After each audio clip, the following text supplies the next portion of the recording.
మరి దేవుడు ఈ జూన్ మాసంలో గతించిన మరి 1వ తారీఖున దేవుడు మనతో మాట్లాడిన మాట ఏంటంటే పెట్టారా, రాబో దినములలో అంటే ఈ నెల ప్రారంభం నుండి కమింగ్ డేస్ అంటే ఈ June, July, August, September, October, November, December ఏదైతే ఉందో ఈ దినాలలో బిడ్డలారా మరి కోయువారు వెంట దున్నువారు, విత్తనములు జల్లువారు వెంట ద్రాక్ష పండ్లు త్రొక్కువారు మరి రాబోతున్నారు. ఇంకా బిడ్డలారా అనేక వాగ్దానాలు గతించిన వారంలో దేవుడు మనతో మాట్లాడాడు. హల్లెలూయా. అయితే గమనించండి, మరి ఆ వాగ్దానాలు నీ జీవితంలో దేవుడు నెరవేర్చాలి, ఆ ఆశీర్వాదం దేవుడు నీకు ఇవ్వాలి, ఆ దీవెన దేవుడు నీకు ఇవ్వాలి అంటే ఖచ్చితంగా ఇప్పుడు చెప్పబోతున్న ఈ వాక్యానికి కనెక్షన్ ఉంది పెట్టారు. ఏంటి అదంటే ఇక్కడ గమనించండి, దేవుడు చెప్తున్న మాట మొట్టమొదటిగా మునుపటి వాటిని ఏం చేయకూడదంటే నీ జీవితంలో నువ్వు జ్ఞాపకం చేసుకోవాలి. హల్లెలూయా.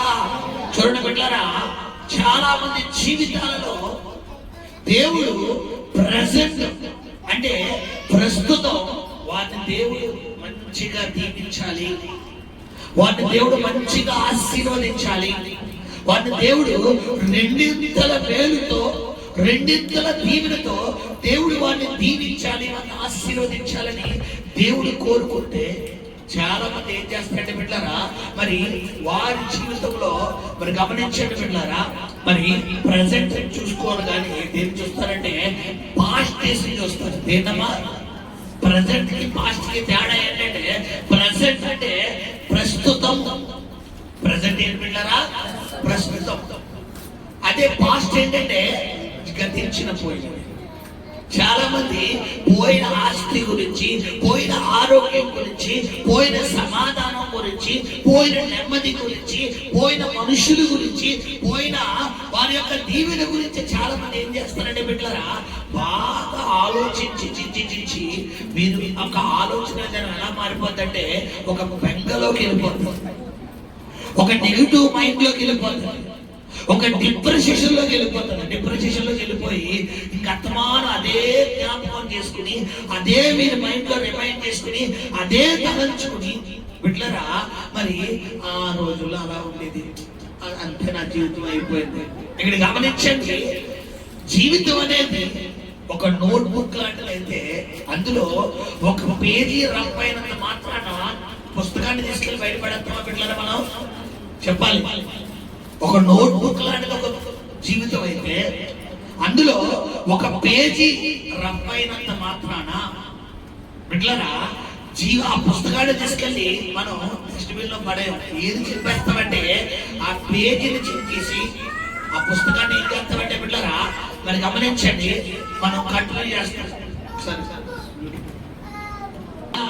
ఇక్కడ గమనించండి బిడ్డలారా, ఆ ఒక పేజీని చింపి మనం పక్కన పడేసి మిగతా పుస్తకాన్ని ఏం చేస్తామంటే బిడ్డలారా కంటిన్యూ చేస్తాం. మరి అదే విధంగా మన జీవితంలో అనేక సందర్భాలలో, కొన్ని సందర్భాల్లో నష్టాలు జరుగుతాయి, కొన్ని సందర్భాల్లో మనం ప్రేమించిన వారే మనకు శత్రువుడైపోతారు, కొన్ని సందర్భాల్లో మనం ఎంతైతే ఇష్టపడతామో అది మనకు ఇష్టంగా మారిపోతుంది, కొన్ని సందర్భాల్లో మనం ఏదైతే ఆశిస్తామో అది మనకు దూరం అయిపోతుంది.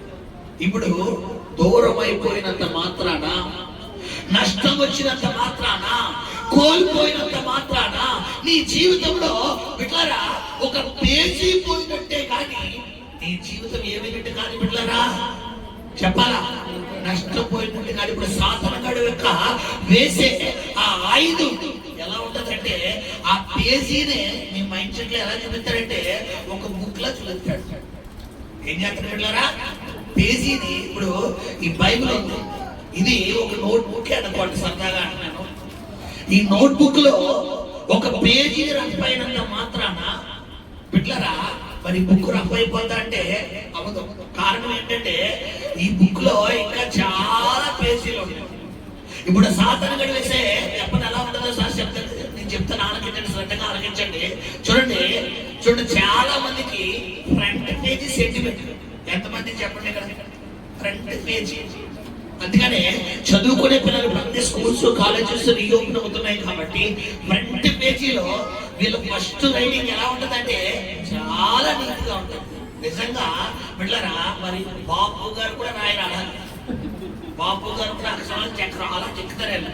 స్టార్టింగ్ ఎలా ఉంటుంది, ఫస్ట్ లెసన్ నీట్ గా రెడ్ ఇంక్ బ్లూ ఇంక్ పెట్టి హెడ్లైన్ పెట్టి హైలైట్ పెట్టి కింద హైలైటర్ పెట్టి నీట్ గా నెంబర్ ఇలా ఇలా ఇలా ఇలా ఇలా ఇలా ఇలా వేస్తారు. ఒక్కసారి బుక్ లాస్ట్ పేజీ చూస్తే వచ్చినట్టు బయటకు వస్తాడు. ఇప్పుడు నేను అంటాను బిడ్డలారా, ఫస్ట్ పేజీలో ఉన్న ఆ ఆసక్తిని ఎందుకు సాతనగాడు లాస్ట్ పేజీలోకి నీకు తీసుకురానివాడంటే నీ మైండ్ ఎక్కడ బంధించేస్తాడో ఫస్ట్ పేజీలోనే. ఇప్పుడు గమనించండి, బుక్ అంతటి మీద గ్రిప్ ఉండాలా, పేజీ మీద మాత్రమే గ్రిప్ ఉండాలా? చెప్పాలా? ఇక్కడ బుక్కును దేనితో సంబోధిస్తున్నాను నేను? జీవితంతో. జీవితం మీద నీకు గ్రిప్ ఉండాలి. నీ జీవితంలో జరిగిన సంఘటనల మీద కాదు. ఎందుకంటే జీవితంలో మనం మన యొక్క జీవితాన్ని ఒక ట్రైన్ లేదా ఒక బస్సుతో పోల్చుకుంటే పెట్టారా, మరి ట్రైన్ బస్సులో ఎంతో మంది ప్యాసింజర్లు వస్తారు, మనతో పాటు ఎంతో మంది బస్సు ఎక్కుతారు, ట్రైన్ ఎక్కుతారు. అయితే గమనించండి, కొన్ని సందర్భాల్లో పెట్టారా ఆ ప్యాసింజర్లు మనతో శుభ్రతంగా వస్తారంటే రారు. ఉదాహరణకు ఇక్కడ నుంచి విజయవాడ వెళ్ళాలి. విజయవాడ వెళ్ళినప్పుడు ఖచ్చితంగా రాజమండ్రిలో విజయవాడ స్టేషన్, రాజమండ్రిలో విజయవాడ ట్రైన్ ఎక్కినప్పుడు ఫస్ట్ వచ్చి స్టేషన్ అంటే కొవ్వూరు, తర్వాత నిడదవోలు వస్తుంది, తర్వాత తాడేపల్లిగూడ, తర్వాత ఏలూరు వస్తుంది, తర్వాత వేమడోలు వస్తుంది బిడ్డలారా, తర్వాత మరి గుడివాడ వస్తుంది, ఆ తర్వాత ఇంకోటి లాస్ట్ ఫైనల్ ఏమంటుంది బిడ్డలారా, విజయవాడ. ఇప్పుడు రాజమండ్రిలో ఫుల్ అయిపోయిన ట్రైన్ విజయవాడ వరకు అలాగే ఉంటుందంటే ఉండదు. ఎందుకు? కారణం ఏంటంటే ఎవరు స్టాప్ వచ్చినప్పుడు వాళ్ళు దిగిపోతారు. ఇప్పుడు ఎగ్జాక్ట్ గా నీ జీవితం కూడా ఏంటి, నీ జీవితంలో ఎవరిని దేవుడు ఎక్కడ దాకా వచ్చడం దేవుడి చిత్తమో, నీ జీవితంలో ఏది ఎక్కడ దాకా ఉండడం దేవుడి చిత్తమో, నువ్వు ఎక్కడ ఉండడం దేవుడి చిత్తమో, ఎలా ఉండడం దేవుడి చిత్తమో, అలాగే దేవుడు ఉంచుతాడు, అదే దేవుడు ఉంచుతాడు, అదే సమకూరుస్తాడు తప్ప నువ్వు అనుకున్నట్టుగా అయ్యో నిడదవోలులో దిగిపోయారు విజయవాడ దాకా వస్తే బాను, ఏలూరులో దిగిపోయారు విజయవాడ దాకా వస్తే బాను, తాడేపల్లిగూడలో దిగిపోయారు విజయవాడ దాకా వస్తే బాను అంటే నువ్వు వెళ్తావా? చెప్పాలి. నీ స్టాప్ విజయవాడ అయినప్పుడు నిడదవోలులో దిగిపోతావా? చెప్పండమ్మా. ఇప్పుడు నువ్వు ఆలోచించవు కానీ వాళ్ళకు మాత్రం వాళ్ళ కోసం ఎలా ఆలోచిస్తాం పెట్టారు మనం, నాతో కొంచెం దూరం వచ్చేచ్చు కదా, మనం వెళ్తావా? ఇప్పుడు మనం ఒక వ్యక్తికి ఒక మాట అంటున్నప్పుడు ఖచ్చితంగా ముందు ఎవరికి శాంపుల్ చూసుకోవాలి పెట్టారా, మనం చూసుకోవాలి. ఇక్కడ ప్రభు చెబుతున్న మాట ఏంటంటే ఈరోజు నీ మునుపటి వాటిని నువ్వు జ్ఞాపకం చేసుకో. ఎందుకంటే ఈ జూన్ నెల నుంచి ఒక అసాధారణమైన ఆశీర్వాదాన్ని, ఒక అసాధారణమైన దీవెనను, ఒక అసాధారణమైన కార్యాన్ని దేవుడు నీ జీవితంలో జరిగించాలని దేవుడు డిసైడ్ అయిపోయాడు. హల్లెలూయా. మరి గమనించండి, ఆ అసాధారణమైన ఆశీర్వాదం నీ జీవితంలో నీకు దక్కాలి, రావాలి అంటే ఖచ్చితంగా ఇప్పుడు చెప్తున్న వాక్యాన్ని బట్టి నువ్వు ఏం చేయాలంటే మొట్టమొదటిగా ప్రభు చెప్తున్న మాట, మునుపటి వాటిని ఏం చేయకూడదంట. చూడండి, చాలా మంది ఇది యవనస్తులకు తెలుస్తుంది. యవన పిల్లలు యవన కాలంలోకి అడుగు పెట్టిన తర్వాత వీళ్ళ స్కూల్ డేస్ అయిపోయాక వీళ్ళు ఏ డేస్ లోకి వెళ్తారంటే పెట్టారా, కాలేజెస్కి వెళ్తారు. కాలేజెస్కి వెళ్ళిన తర్వాత వీళ్ళ స్కూల్లో ఉన్నటువంటి స్నేహాలు, ఆ యొక్క చిన్ననాటి అల్లర్లేదు అర్థమానం జ్ఞాపకం చేసుకుంటారు. చక్కగా స్కూల్లో అయితే చక్కగా తుమ్మ కొట్టేవాళ్ళు, చక్కగా మధ్యాహ్నం ఒక మూటలో ఒక మూడు వచ్చేసేవాళ్ళు, చక్కగా కడుపునే పండి పంపించేసేవారు, జ్వరం అంటే పంపించేసేవారు, లేదంటే ఇంకోటి అంటే పంపించేసేవారు. ఇక్కడ మాత్రం కాలేజీ ఏంట్రా బాబు, అసలు మొత్తం కాళ్ళు చేతులు కట్టి బంధించేసినట్టు ఉంటుందంట. అంటే ఇప్పుడు గమనించండి, చాలా మంది ఆలోచన విధానం ఎలాగే ఉండదు. వాళ్ళ ఆలోచన విధానం ఏంటంటే మునుపటి అంటే జరిగిపోయిన విషయాలు, జరిగిపోయిన స్నేహాలు, జరిగిపోయిన సహవాసాలు, నేను చెప్తాను, నీ జీవితంలో నూతన ఆశీర్వాదం నీకు రావాలి అంటే ఖచ్చితంగా నువ్వు తీసుకోవాల్సిన మొట్టమొదటి స్టెప్ ఏంటో తెలుసా బిడ్డలారా? మునుపటి వాటిని ఏం చేయకూడదంటే దేవుడు ఇక్కడ జ్ఞాపకం చేసుకోకు, నీ మైండ్ లో రిపీట్ చేసుకోకు. ఒకవేళ నీకు జ్ఞాపకం వస్తున్నా కానీ దాన్ని తొలగించని ఎవరి సహాయం అడగాలి బిడ్డలారా? దేవుడి సహాయం అడగాలి. చాలా మందికి బిడ్డలారా ఇంకా మర్చిపోలేకపోతుంది. చూడండి, వివాహానికి ముందు కొంతమంది కొన్ని ప్రేమలో పడతారు, కొన్ని బంధకాలనే లోకం అనే ప్రేమలో పడతారు.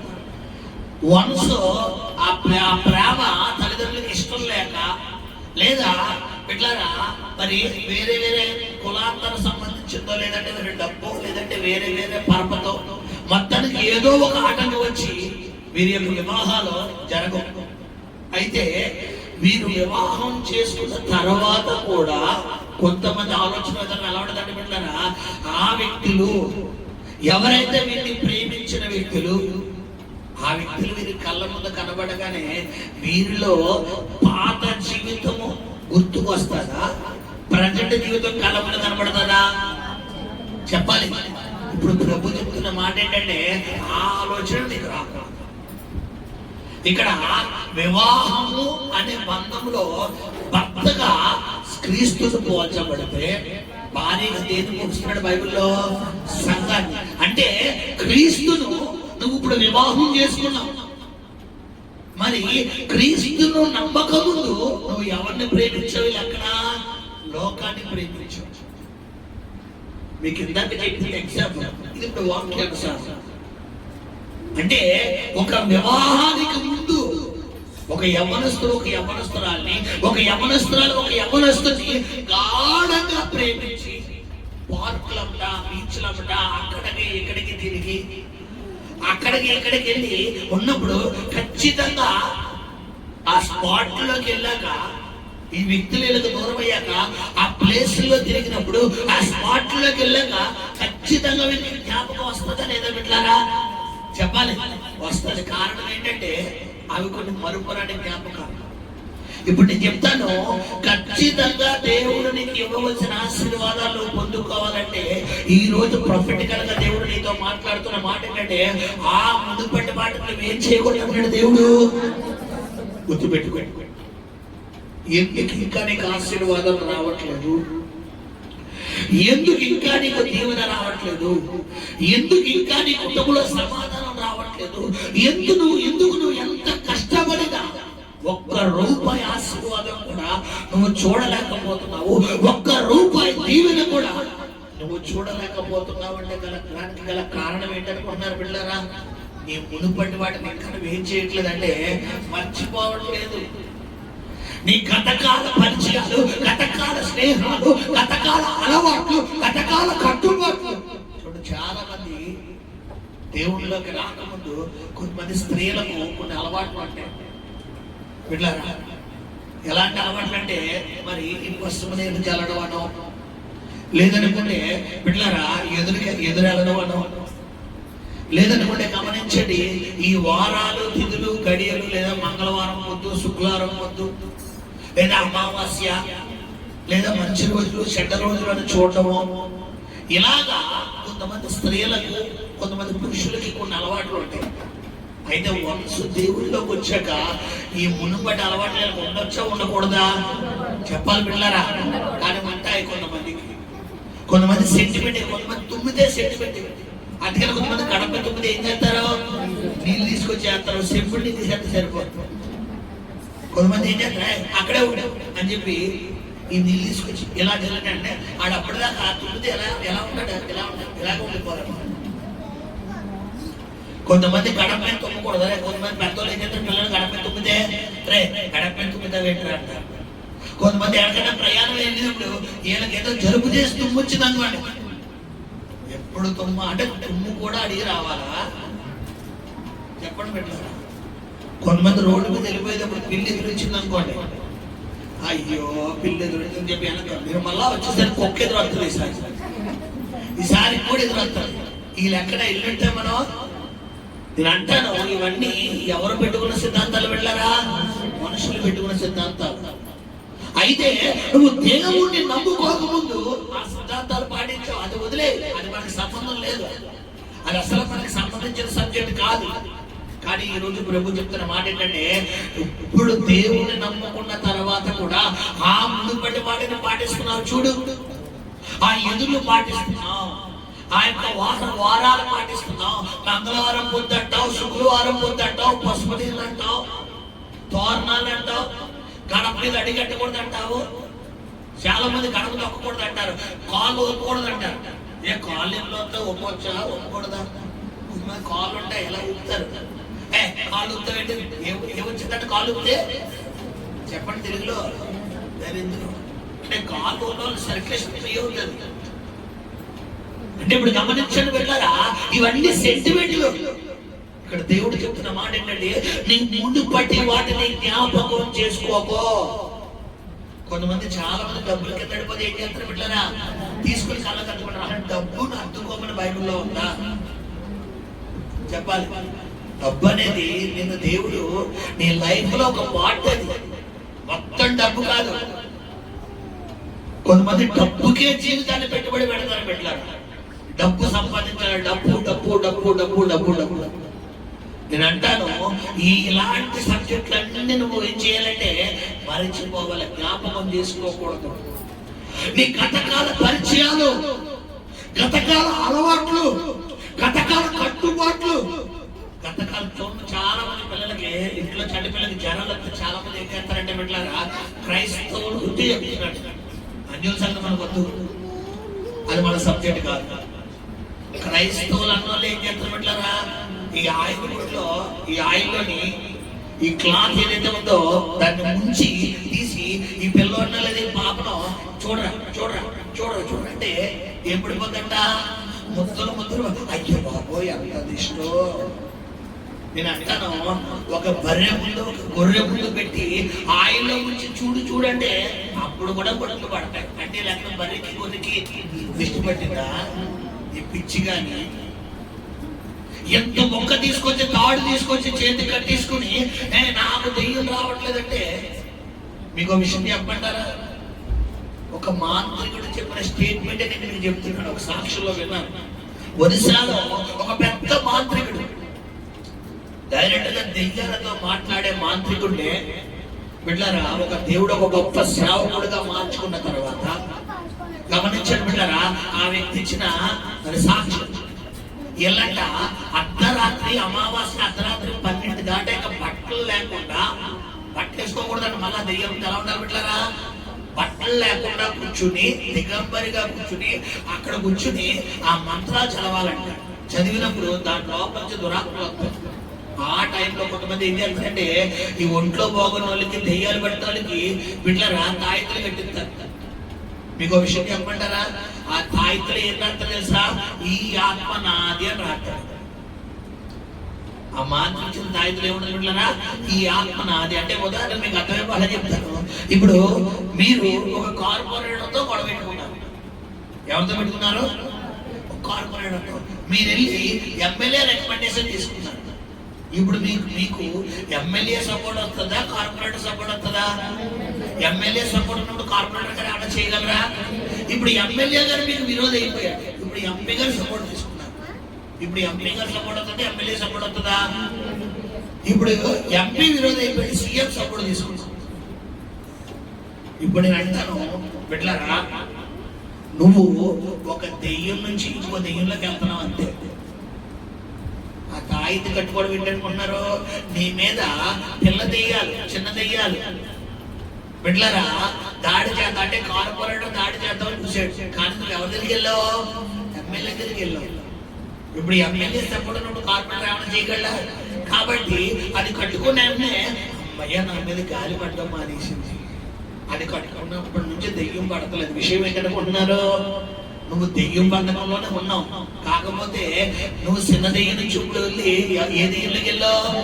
పెద్ద దెయ్యంలోకి వెళ్ళావు. ఇప్పుడు పెద్ద దెయ్యాన్ని వదనాలంటే ఎప్పుడైతే తాయితని ఒంటి మీద ఉంటుందో అది అక్కడ మాంత్రికుడు ఏమని చేస్తాడంటే బిడ్డలారా, ఇది మాంత్రించి ఈ ఆత్మను నా కంట్రోల్లోకి తీసుకుంటున్నాను అంటాడు. అక్కడ బంధించి ఆ ఆత్మను బంధిస్తున్నాను. ఈ తాయితో వ్యక్తి చేతి మీదకి వెళ్ళగానే ఈ ఆత్మ నా కంట్రోల్లోకి రావాలంటాడు. ఎప్పుడైతే ఈ స్పిరిట్ ఆ తాయిత్ కట్టుకుంటామో ఆ స్పిరిట్ ఈ వ్యక్తి కంట్రోల్లోకి వెళ్ళిపోతుంది. ఇప్పుడు నేను అంటాను బిడ్డలారా, నీ జీవితంలో నీకు తెలియకుండానే నువ్వు సాతానుకు కుమారుడు కుమార్తె అయిపోయావు. ఇప్పుడు ఈ బలంగా ఒకవేళ నువ్వు మరణిస్తే నీ ఆత్మ ఎక్కడికి వెళ్తుంది? పరలో కడికి వెళ్తుంది, నరకానికి వెళ్తుందా? కారణం ఏంటి? బతుకున్నప్పుడు ఏం చేసావు నువ్వు? అది అన్యరాచారాలు గమనించండి బిడ్డలారా. ఈరోజు ప్రభు నీతో ప్రవచనంగా మాట్లాడుతున్న మాట ఏంటంటే, నీ మునుపటి వాటిని, నీ పూర్వకాల సంగతులు, నీ మునుపటి వాటిని అంటే నీ గత కాలంలో దేవుణ్ణి నమ్ముకోక ముందు ఏ కట్టుబాట్లు అయితే ఉండియో వాటన్నిటి నువ్వు పరిపూర్ణంగా పిన్ పాయింట్ తో సహా ఏం చేయాలమ్మా? విడిచిపెట్టారు. చూడండి, గతంలో నేను చెప్పాను, చాలా మంది దేవుళ్ళలోకి రాకముందు అన్యుల్లో ఈ వరలక్ష్మి వ్రతాలు అవి చేస్తారు. చేశాక మళ్ళీ ఏం కట్టుకుని బిడ్డలారా? రూపులు కట్టుకుంటారు. రూపేనా అంటారు, రూపులు. దాని మీద ఆ దేవత ఫోటో ఉంటారు. అయితే వీళ్ళ మనసు దేవుళ్ళలోకి వచ్చేసిన తర్వాత బిడ్డలారా వాటన్నింటినీ కరిగించేసి ఒక వస్తువు తయారు చేసుకుంటారు. ఇప్పుడు నేను అంటాను, ఇంకా సైతాను. కారణం ఏంటి? కరిగింది ఏం చేసినందుకు? వస్తువు. అంటే నీకు తెలియకుండా శ్వాసాన్ని ఇంట్లో పెట్టుకుంటావు కూడా తీసుకెళ్తాం. ఇప్పుడు మీరు అనుకోవచ్చు, మా ఇంట్లో రూపం లేదు. రూపం లేదు, కరిగించింది ఉంది కదా, అది నీ దగ్గర ఉండకూడదంటే దాన్ని ఏం చేయాలి? నువ్వు అమ్మేసి క్యాష్ చేసి క్యాష్ తో అప్పుడు ఏం చేయాలి? ఎందుకంటే బైబిల్లో అంగడివాడి కొట్టులో నుంచి వచ్చేదంట అపవిత్రపరచబడు. అంగడివాడు అంటే ఎవరు పిల్లరా? వ్యాపారస్తుడు. ఇప్పుడు వ్యాపారం నుంచి వచ్చేది అది వ్యాపార లక్షణం కాబట్టి ఆడ అలాంటి దగ్గర తీసుకొచ్చినా. అందుకని దీని గురించి మన రాజమండ్రిలోనే ఉన్న పాస్టర్ గారు గతంలో ఒక స్టేట్మెంట్ ఇచ్చారు.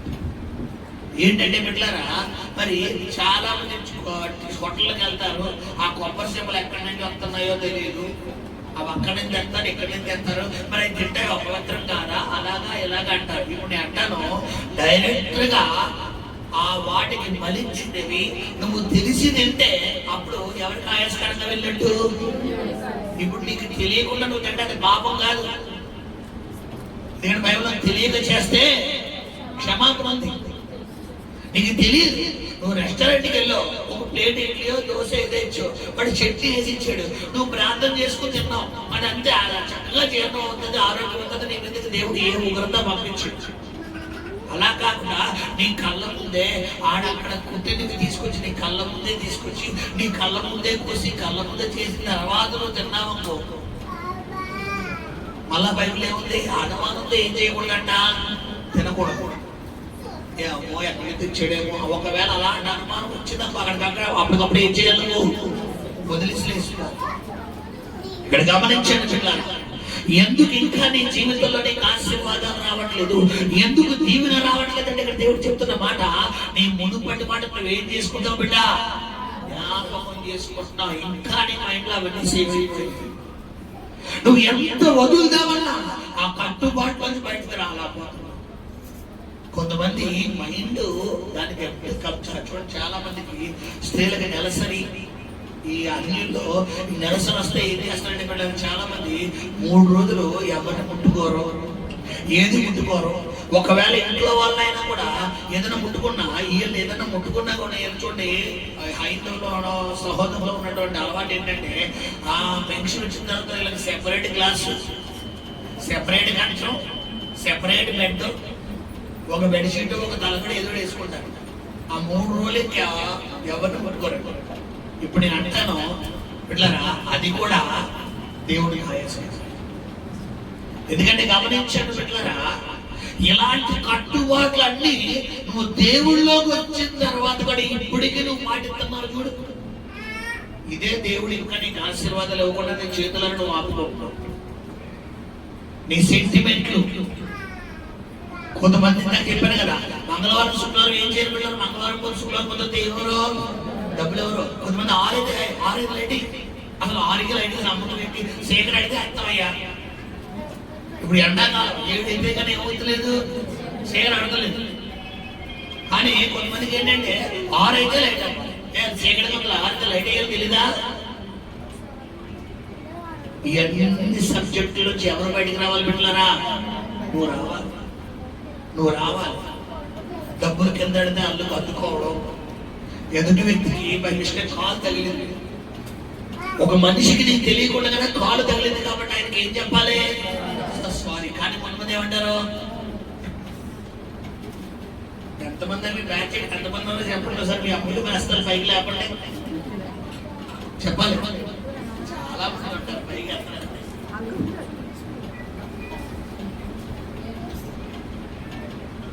హల్లెలూయా.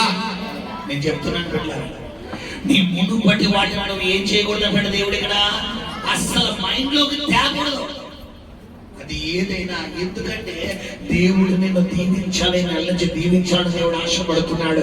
ఈ నెల నుంచి నీ సరిహద్దులు విశాలపరచాలని దేవుడు ఆశపడుతున్నాడు. ఈ నెల నుంచి దేవుడు అభివృద్ధి చేయాలని ఆశపడుతున్నాడు. హల్లెలూయా. రెండోది ఏం చెప్తాడు బిడ్డలారా? పూర్వకాలపు సంగతులను ఏమండి, జ్ఞాపకం చేసుకోవడానికి తలంచడానికి తేడా ఉందా లేదా? జ్ఞాపకం చేసుకోవడం అంటే ఏంటి బిడ్డలారా? అది ఎవరి చేతుల్లో పని? మన చేతుల్లో పని. తలంచుకోవడం అనేది అది చెప్పాలి. తలంపు అనేది ఎలా పుడుతుందో తెలుసా బిడ్డలారా? చూడండి, మీకు అర్థం చెప్తాను. ఇప్పుడు ఈ మైకు నా వంక చూడండి, అందరూ శ్రద్ధగా చూడండి. ఈ మైకు, ఇప్పుడు ఇదే మైకు రోడ్డు మీద ఎవరో ఇంకో చోట ప్రార్థన పెట్టినప్పుడు అక్కడ ఇదే కలర్ అయితే అలా వాడుతున్నారు. ఇప్పుడు ఆ మైకు నువ్వు చూస్తావా? ఈ మైకు గుర్తుకొద్దా?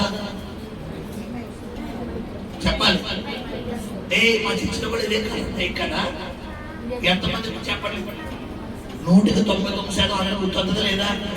ఇప్పుడు ఈ వీధిలో నరసింహమూర్తి గారు ఉన్నారు. ఆయన ఇప్పుడున్న ఇల్లుగా ఇల్లు కొనుక్కున్నారు అనుకోండి.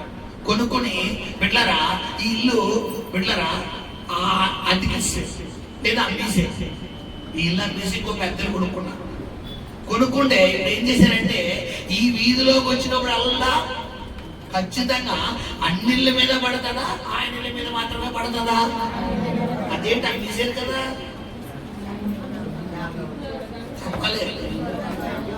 అమ్మేశారు కదమ్మా, ఆయనకి కాదు కదా, ఎందుకు జ్ఞాపకం చేసుకోవాలి?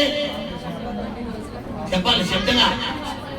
ఎన్ని కనిపించిన దినాల్లో ఉన్నారు చూసావా? ఇప్పుడు దేవుడు అదే పూర్వకాల సంగతులు అంటే అదే. అంటే మిగతా ఈ వీధి దగ్గర నుండి అన్నిళ్ళు మామూలుగా చూసుకుంటే వెళ్ళిపోతున్న ఈయన ఒక్కసారి ఆయన ఇంటి దగ్గర రాగానే బండి ఏం చేస్తారో ఆపేసి.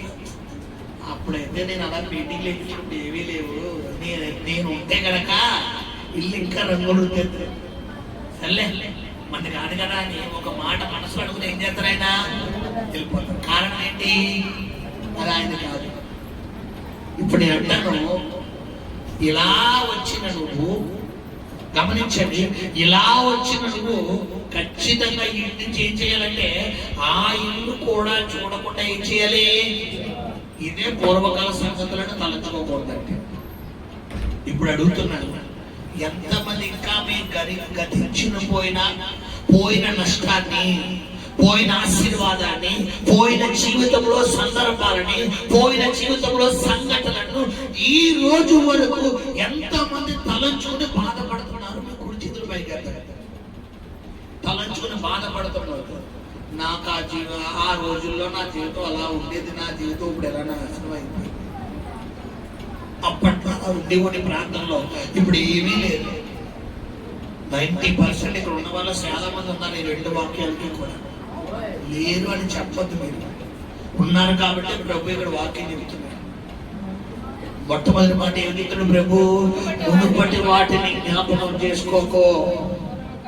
గతించిపోయిన సందర్భాలు, గతించిపోయిన పరిస్థితులు, గతించిపోయిన పరిచయాలు, గతించిపోయిన బంధాలు, గతించిపోయిన సహవాసాలు, నీ నష్టాలు జ్ఞాపకం చేసుకో. ఒకవేళ నువ్వు జ్ఞాపకం చేసుకుంటే దాన్ని పట్టుకుని ఎవరు నీతో ఉంటారు కూడా చెప్పాలా? సాతానుగాడు వస్తాడు. ఎందుకంటే బైబిల్లో ఒక మాట ఉంది, అపవాదంట ఒక ఇంటిని ఖాళీ చేసిన తర్వాత అది నీరు లేని చోటల్లా తిరుగుతుందట. నీరు అంటే దేనికి సాదృశ్యం ఇల్లారా? ఆత్మ లేదా వాక్యం. ఆత్మ లేదా వాక్యం. ఇప్పుడు ఏ ఇంట్లో అయితే ప్రార్థన లేదో, ఏ ఇంట్లో అయితే వాక్యం లేదో, ఏ ఇంట్లో అయితే దేవుడు లేడో, ఆయా ఇంట్లోకి అపవాది ఏం చేస్తారంటే బిడ్డలారా చెప్పాలి, వెళ్ళడానికి వెళ్తాడు. ఇప్పుడు ప్రార్థన నీరు అంటే వాక్యము లేని గృహాల్లో ఏ ఇంట్లయితే ప్రార్థన వాక్యం ఉండదో ఆ గృహాలకి వెళ్తారు. అయితే నీరు అన్ని చోట్ల ఉండడం వల్ల వీడు అనుకుంటాడంట, ఒకసారి నేను విడిచిపెట్టినా ఆ గృహం వైపు మళ్ళా ఇప్పుడు గృహం అంటే దేనికి సాదృశ్యం? మన జీవితానికి సాదృశ్యం. ఒక వ్యక్తిని అపవాది గారు విడిచిపెట్టిన తర్వాత వాడు నీరు లేని చోటు అంటే ఆడి అలాంటి దానికి సంబంధించిన స్థలంలోనే ఉంటాడు. చూడండి, మీకు అర్థం వల్ల చెప్తాను. తాగుబోతుడు ఎవరితో స్నేహం చేస్తాడమ్మా? దొంగోడు, పోలీసుడు, లాయర్ గారు, డాక్టర్ గారు, సీఎం గారు, సినిమా యాక్టర్. అది ఇప్పుడు దొంగోడు వెళ్ళి పోలీసుడు స్నేహం చేస్తాడా? చెప్పాలి. తాగుబోతుడు వెళ్ళి అసలు నాకు తాగుడే వద్దురా, నాకు తాగుడంటే వాంతనవుడితో స్నేహం చేస్తాడా? చేయడు. ఇప్పుడు సైతాన్ గడి తెచ్చుకుని ఎవరితో స్నేహం చేస్తాడంటే బిడ్డలారా, సైతాన్తో అందుకని బైబిల్లో విశ్వాసకి ఎక్కడ. ఈరోజు నీ స్నేహాలు ఎలా ఉన్నాయి? నీ సహవాసం ఎలా ఉంది? నీ పరిచయాలు ఎలా ఉన్నాయి? కొంతమంది అంటారు, ఫ్రెండ్స్ తో బయటికి వెళ్ళి నేను తాగనండి, వాడు తాగుతాడంటే. ఇప్పుడు ఎలా ఉంటుందంటే సబ్జెక్టు, 6 నెలల సహవాసం చేస్తే ఆడు ఆపే చెప్తాడు, 6 నెలలు నువ్వు ఫుల్ అయిపోతాడు. ఆడు సగమే తాగుతాడు, నువ్వు ఆడు సగం తాగేలోపు నువ్వు 2 బాటిల్ చెప్తావు. కారణం ఏంటి? 6 నెలలు వాడితో కూడా వెళ్ళావు. ఈరోజు నేను అంటాను బిడ్డలారా, ఖచ్చితంగా నీ స్నేహాలు మారాలి, నీ పరిచయాలు మారాలి, నీ సహవాసాలు మారాలి. దేవుని ఆశీర్వాదం నీకు రావాలి అంటే ఊరికనే రావు. చూడండి, లలిత జ్యువెలర్స్ మరి ఆ ఓనర్ ఒక యాడ్ ఎత్తాడు, ఏమంటాడు ఆయన? డబ్బులు ఊరికనే రావుగా. ఎంత గుర్తిస్తున్న వస్తాడు, డబ్బులు ఊరికనే రావు. అలాగే ఆశీర్వాదాలు కూడా ఊరికనే రావు. ఖచ్చితంగా నువ్వేం చేయాలి? వాక్యాన్ని బట్టి చెప్పాలి, లోబడాలి. నీ మునుపటి పరిచయాలు ప్రభు ప్రాక్టికల్గా మాట్లాడుతున్నాడు. ఎవరితో బిడ్డలారా శ్రద్ధగా ఆలోచించండి. నీ మునుపటి పరిచయాలు, నీ మునుపటి అలవాట్లు, నీ మునుపటి కోరికలు, నీ మునుపటి ఇష్టాలు, మునుపటి స్థానాలు అన్ని నీ మైండ్ లో ఏమైపోవాలంటే ఫార్మేట్ అయిపోవాలి. ఎర్రని కూడా కాదు. ఎర్రని పడితే మళ్ళా నెట్లోకి వెళ్తుంటారా, మళ్ళా వేరే యాప్లోకి వెళ్తాం. అదే ఫార్మేట్ పడితే మొత్తం మరుగైపోతుంది. ఈ రోజు నేను అంటాను, ఈ రోజు ఈ వాక్యం విని నువ్వు గనక ఫార్మేట్ కొట్టడానికి సిద్ధపడితే నేను అంటాను, ఖచ్చితంగా దేవుడు ఈ నెల నుంచి నీ ఆశీర్వాదాలు దేవుడు ప్రారంభించబోతున్నాడు. హల్లెలూయా. పూర్వకాల సంగతులను దేవుడు జ్ఞాపకం తలంచుకోతాడు. అస్సలు తలంపు రాకూడదు. కొంతమంది అంటారు, నేను మర్చిపోదాం అనుకున్నా, నా వల్ల కావడం. కారణం ఏంటనుకుంటున్నావు? ఎందుకు మర్చిపోదాం అనుకున్నాను మర్చిపోలేకపోతున్నామంటే వాడికి సంబంధించిన ఆహ్వాన పత్రాలు ఎవరి దగ్గర ఉన్నాయి? మీ దగ్గర ఉన్నాయి. చూడండి, చిన్న ఎగ్జాంపుల్ చెప్తాను. గతంలో మీకు చెప్పారు, మళ్ళీ జ్ఞాపకం చేస్తున్నాను. ఒక రోజు అంట ఒక ఇంటి యజమాని ఒక ఇంటిని అమ్మేసాడు. ఏం చేశాడమ్మా? ఒక ఇంటిని అమ్మేసాడు.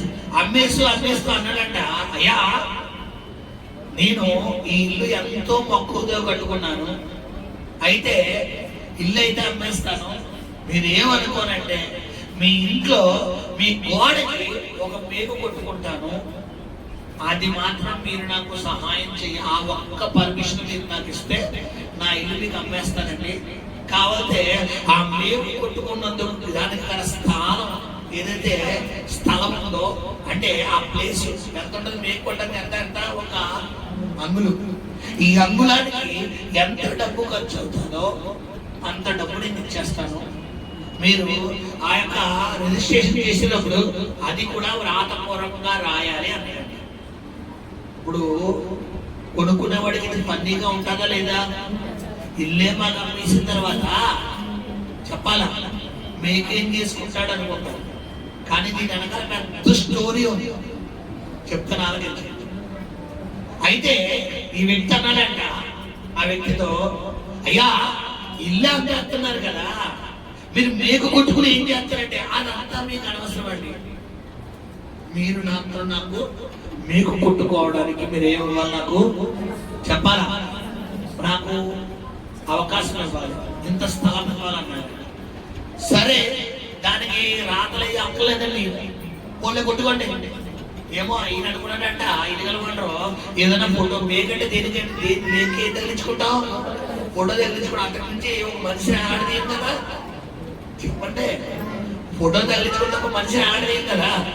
ఇప్పుడు అనుకున్నాడంట, సర్లే ఆయన ఇల్లు ఒక ప్రేమ పెట్టుకుంటాడేమో, సర్లే పెట్టుకోండి అని మనసులో అనుకుని ఒక ఫోటో ఫ్రేమ్ తప్ప ఒక దండ తప్ప ఇంకేం తగిలిస్తాడు అని సర్లే పెట్టుకుంటున్నాడట. పెట్టుకోవడానికి మాటలతో కాదండి, రాతపూర్వకంగా నాకు ఒప్పుకోవాలండి. దీని గురించి రాత ఎందుకంటే నేను చెప్తున్నాడు కదా, ఇల్లు కొనుక్కుని నేనే కదా సార్, ఇప్పుడు ఉన్న మాటలు ఇప్పుడు అన్నట్టుగా ఉండవు, ఖచ్చితంగా మీరు రాతపూర్వకంగా రాస్తారంటే నా ఇల్లు అవుతానండి. వీడేదో పెద్ద మెంటల్లో ఉన్నాడని సర్లే రాతపూర్వకంగా నేను ఇదిగో పలానా వ్యక్తి నుంచి పలానా ఆస్తి తీసుకున్నాను, అయితే ఈ ఆస్తిని కొంటున్నాను, అయితే ఇతనికి నా ఇంట్లో ఒక మేకు గోడ మీద ఒక మేకు కొట్టుకోవడానికి ఇతనికి నేను అనుమతిస్తున్నాను, చోటిస్తున్నాను అని చెప్పి ఇతడు రాతపూర్వకంగా వీరినామా రాసేసాడు. అయిపోయింది, ఆ మేకు ఆయన కళ్ళ ముందే కొట్టేసాడంటే వెళ్ళిపోయాడు. ఒక వారం 10 రోజుల తర్వాత ఇంటికి వచ్చాడు. వచ్చి అయ్యా నా మేకు ఉందా అని అడిగాడు. ఏముంది, నా మేకు ఉందా? ఉందండి బాబు, ఇదిగోండి చూసుకోండి ఇక్కడ ఉంది అన్నాడు. సరే అయిపోయింది. మళ్ళా ఇంకో వారం కాదు, అయ్యా నా మేకు ఉందా అని అడిగాడండి. ఉందండి అన్నాడు. ఇదిగోండి బాబు, ఏంటండి బాబు అంత అనుమానం, మీరు వ్రాతపరంగా రాసిన తర్వాత దీన్ని ఎవరు చేసేస్తారండి? ఓకే. మూడోసారి వద్దు ఒక బర్రెని తీసుకొచ్చాడు. దీన్ని ఒక గేదెని తీసుకొచ్చి తాడుతో తీసుకొచ్చి ఆ గేదెనేమో ఇంటి కొమ్మ ముందు పక్కన పెట్టి ఆ తాడు తీసుకొచ్చి తిరిగి కట్టాడు. బర్రెని కట్టాడా, తాడుని కట్టాడా? ఇప్పుడు ఇల్లీగల్ వాటర్ చూసాడు. వచ్చి ఎవడే బాగున్నారా? బాగున్నాడు. 2 సార్లు వచ్చాడు, ఈసారి కూడా మేకు వచ్చాడు. ఎవరిది కూడా బాబు మేకంటే ఈయన వెనకాల ఏముంది, ఇప్పుడు బర్రె ఉంది, ఏంటి గేదె ఉంది. ఆ గేదెని చూసి ఏంటంటే గేదె ఎందుకంటే ఎలా తీసుకొచ్చాడంటే ఏం లేదండి నా మేకని. మీ మేక ఎక్కడే ఉందండి బాబు, నా మేక కోసం వచ్చారండి. ఇక్కడే ఉంది కదండి, ఆగండి కంగారు పడకండి చెప్పి ఆ బర్రెని అలా దూరంగా పెట్టి గుమ్మ ముందు పెట్టి దాని మెల్ల తాడు కట్టి ఆ తాడు తీసుకొని దేనికి కట్టాడట? మేక కట్టాడట. ఏంటయ్యా, ఏంటో పని చేస్తున్నావు? హలో, నా మేకు నా ఇష్టం, నేను దేన్నన్నా కట్టుకుంటాను, అడగడానికి నువ్వు సరిపోవన్నాడు. ఎక్కడ కట్టాడు? దొడ్లో కట్టాడా, కొమ్మ ముందు కట్టాడా? చెప్పాలా? కొమ్మ ముందు ఎవడన్నా ఇంటి కొమ్మ ముందు గేదెల్ని బర్రెల్ని కట్టుకుంటాడా? కట్టాడట. గొడవ అయింది, స్టేషన్ దాకా వెళ్ళిపోయింది. ఎక్కడ దాకా? స్టేషన్ దాకా వెళ్ళిపోయింది. పిలిపించాడు, ఈడు పిలిపించాడు, వచ్చాడు. ఏవయ్యా వాళ్ళకి ఇల్లు అమ్మేశాడు? అమ్మేసానండి. డబ్బులు ఇచ్చాడు, ఇచ్చేయండి. రిజిస్ట్రేషన్ అయిపోయింది. మరి ఏంటి ఇల్లు అమ్మేస్తుంది, వాళ్ళకి వెళ్ళి ఏదో చేస్తున్నాడు. సార్ మీకు ఆయన పూర్తిగా సబ్జెక్ట్ చెప్పలేదు. ఏమయ్యా ఇల్లు నేను నీకు అమ్మే ముందు ఏం చెప్పానంటే మేకన్నా కదా, మేకు నువ్వు స్థానం ఇస్తానన్నావా అన్నాను. ఆ మేకు నాదని నమ్ముకున్నప్పుడు అది నేను ఏదన్నా కట్టుకుని రైట్ ఉంటాయి. ఇప్పుడు నేను ఏం చేశాను అన్నాడు. సార్ ఎస్ఐ గారు చూడండి ఏం మాట్లాడుతున్నారన్నాడు. డిస్కషన్ అయితే సరే మీ డాక్యుమెంట్స్ తీసుకోండి, డాక్యుమెంట్స్ పక్కాగా రాయబడి. ఇప్పుడు ఎస్ఐ గారు మీకు గల యజమానికి సపోర్ట్ చేస్తాడా, ఇంటి మాటకు సపోర్ట్ చేస్తాడా? చెప్పాలి. ఇప్పుడు నేను అంటాను, ఆ మేకేంటో తెలుసా? నీ పూర్వకాల పరిచయం. ఆ మేకేంటనుకున్నావు? నీ మునుపటి ఆలోచనలు, నీ మునుపటి స్నేహాలు, నీ మునుపటి సంగతులు నువ్వు ఇంకా మేకును అక్కడ నాటి నువ్వు బయటకు రావడం వల్ల ఇంకా సాధారణంగా నీ ఇంట్లో తిష్ట వేసి కూర్చున్నాడు. ఈరోజు ప్రభు నీతో ప్రవచనంగా మాట్లాడుతున్న మాట ఏంటంటే, ఆ మేకు నీ చేతితోనే ఏం చేయాలమ్మా? ఒకవేళ ఎవరన్నా పీకి లేకపోతే ఏమవుతుంది? ఇప్పుడు కేసు అవుతుంది. అవునా కాదా? చెప్పాలి. ఇప్పుడు నువ్వు ఇది లేగలే కదా. ఇప్పుడు ఆ మేకు కనుక ఇల్లు కలవలు తీసేయడం ఖచ్చితంగా అవుతాడు. ఇప్పుడు ఏమేస్తాడు? కేసే అంటే ఎవరి కేసు మీద అవుతుంది? మేకు కలవడదా పీకినోడిదా? పీకినోడిదా. కారణం ఏంటి? మేక గుర్తుపెట్టుకోండి. అతిక్రమాలు ఒప్పుకొని విడిచిపెట్టడం ఎవరి వంతమ్మా? మన వంతు. కనికరించడం ఎవరి వంతు? ఇప్పుడు నేను మీ మీద ప్రార్థన చేయడానికి చేతులు ఎత్తుతాను. బైబిల్లో అపోస్తలులకు దేవుడు ఒక అధికారం ఇస్తున్నాడు. ఎవరి నెత్తి మీద అయితే మీరు చేతులు వేస్తారో, ఎవరి పాపాలైతే మీరు క్షమిస్తారో వారి పాపాలు నేను క్షమిస్తాను. ఇప్పుడు నీ పాపాలు దేవుడి సేవకుడుగా నేను క్షమించాలంటే ముందు మొట్టమొదటిగా నువ్వు చేయవలసిన పని ఏంటమ్మా? ముందే అపోజీ పశ్చాత్తాపన ఎవరు రావాలి? ఏమంటే మీకు అర్థమై వాళ్ళ చెప్తారు. డాక్టర్ దగ్గరికి వెళ్ళి ఒంట్లో బాగాలేదు, ఇండిషన్ చేయడానికి ఆయన చెయ్యమన్నాడు. చెయ్యనప్పుడు ఆయన ఏం చెప్తాడు? చెప్పాలా? బిగించొద్దు అంటాడు. అవునా కాదా? బిగిస్తే సూది ఏమవుతుంది? తిరిగిపోతే సూది ఇందులో ఉండిపోతే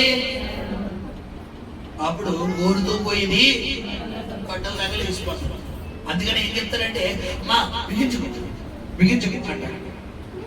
ఈరోజు నేను అంటాను, నీ అతిక్రమాలు ఇంకా నువ్వు దాచుకుంటే ఇంకా నా ఇంట్లోనే ఉండాలి, ఇంకా స్నేహాలు కావాలి, ఆ సహవాసం కావాలి, ఆ పరిచయాలు కావాలి, ఆ అలవాట్లు కావాలి, ఆ ప్లేస్లు మర్చిపోను, ఆ ఫోన్ నెంబర్స్ మర్చిపోను, ఆ ఇష్టాలు మర్చిపోను, ఆ కోరికలు మర్చిపోను, ఆ అలవాట్లు మర్చిపోను. నాకు అవి నా జీవితాంతం నా కట్టె కాటికెళ్ళేంత వరకు ఉండాలి. అయినా కూడా దేవుని హస్తం నా మీద ఉండాలి అంటే బైబిల్లో ఒక వరలో 2 కత్తులు. ఒక దాసుడు 2 యజమానుల దగ్గర పరిచయం చేయడు. చాయిస్ నీ దగ్గర పెట్టాడు దేవుడు. నీ ప్రార్థన చేయడానికి రెడీగా ఉన్నా. ప్రభు నీతో మాట్లాడుతున్నాడు. నీ మునుపటి వాటిని కనుక నువ్వు ఇంకా జ్ఞాపకం చేసుకున్నావా, దేవుడు ఈ నెలలో ఇచ్చిన వాగ్దానం నీ జీవితంలో చేరవేరు. నీ పూర్వకాల సంగతులను ఇంకా నువ్వు తలంచుకున్నావా, నీ జీవితంలో ఈ వాగ్దానం నెరవేరు. కాబట్టి గమనించండి బిడ్డ, నీ పరిచయాలు కంట్రోల్లో పెట్టుకో, నీ స్నేహాలు కంట్రోల్లో పెట్టుకో, నీ అలవాట్లు కంట్రోల్లో పెట్టుకో. చాలా మంది నేను ఉండలేకపోతున్నాను, నెత్తి మీద ఇంత బండరాయి వేసేస్తాడే, నువ్వు ఉండలేకపోతున్నావు. కావాలా బండరాయి? ఏమా నేను ఉండలేకపోతున్నా అంటే ఆయన చెప్పారు కదా, దేవుడిలో 2 యాంగిళ్ళు ఉన్నాయి. ఒకటి ఫస్ట్ యాంగిల్ ఏంటి? గడ్డంగా ఏం పెడతాడు? బెల్లం ముక్క. అంటే మంచిగా చెప్తాడు, మంచిగా పొలైట్ చెప్తాడు. నా కుమార్తె, నా కుమారుడా, నా కన్న కదు, నా బుద్ధి కదు. చూడండి, తల్లికి చంటిబిడ్డకి తల్లి అన్నం పెట్టేటప్పుడు ముందు ఏం చేస్తుంది? నా బంగారం కాదు, అదిగో చన్నమ్మ, అదిగో మూచోడు, అదిగో బొమ్మ, అదిగో అదిగో మంచిగా చెప్తుంది. వీడు తిన్నాడనుకో కడుపు నిండా బొమ్మ వెళ్తుంది. 2వ యాంగిల్ తల్లిలో ఉంటుంది. 2వ యాంగిల్ ఎలా ఉంటది? ఈ మీద పట్టేలు 4 బీగిస్తుంది. నోట్లో నేను అంటాను, దేవుడు కూడా ఈ బ్యాచే. ముందు పొలైట్గా చెప్తున్నాండి ఇక్కడ వాక్యం ద్వారా. నా బిడ్డ, పూర్వకాల పరిస్థితులు కొద్దిగా నువ్వు విడిచిపెట్టు. ఆ ఫోన్ నెంబర్ డిలీట్ చేయి, ఆ స్నేహాలు డిలీట్ చేయి, ఆ చాటింగ్లు డిలీట్ చేయి, ఆ అలవాట్లు డిలీట్ చేయి, ఆ సహవాసాలు డిలీట్ చేయి. ఇంకా నేను అలాగే ఉంటాను, ఇంకా నాటుకుపోతాను, ఇంకా పాతుకుపోతాను, నేను ఇంకా ఉంటానంటే బండరాయి రెడీగా ఉంది. కొలకరాయి కాదు, కొలకరాయి కాదు, కంకరాయి కాదు, బండరాయి దటేలని ఈ శబ్దం ఎత్తుపెట్టి. అప్పుడు ఎందుకంటే చంపేద్దామనుకుంటావా? అస్సలా చంపడం. స్థాయికి తీసుకెళ్ళి తర్వాత నీ నోట్లోకి ఏం చేస్తాడు? కొత్తలో ఆయన వద్దు, నన్ను స్వస్థపరచు ఆయన, నాకు అది చాలయ్యా. అమ్మా, అన్నీ కోల్పోయిన తర్వాత నువ్వు ఒప్పుకోవడం ఎవరికి నష్టం? ఇప్పుడు ఒకటి కూడా కోల్పోలేదు. అన్ని నీ దగ్గర ఉన్నాయి. నీ కుటుంబం నీ దగ్గర ఉంది, నీ ఆశీర్వాదం నీ దగ్గర ఉంది, నీ సమాధానం నీ దగ్గర ఉంది, నీ నెమ్మది నీ దగ్గర ఉంది. ఇప్పుడు నీకు పొలైట్ గా దేవుడు చెప్తున్నాడు మంచిగా, నువ్వు విన్నావా సెట్ అయిపోతావు. వినలేదా గుర్తుపెట్టుకో. వచ్చే వారంలో దేవుడు ఈ వాక్యం కంటిన్యూస్ నెక్స్ట్ స్టెప్ ఏమవబోతుందో చూద్దాం. ప్రార్థన చేసుకుందాం. పరిశుద్ధకు నమ్మకం కలిగిన ప్రియపరలోకపు తండ్రి, ప్రభువానికి వందనాలు నాయన. ఇదిగో నీ వాక్యం ద్వారా మీరు మాతో మాట్లాడారు. మునుపటి వాటిని జ్ఞాపకం చేసుకోవద్దన్నావు, పూర్వకాల సంగతులను తలంచుకోవద్దన్నావు.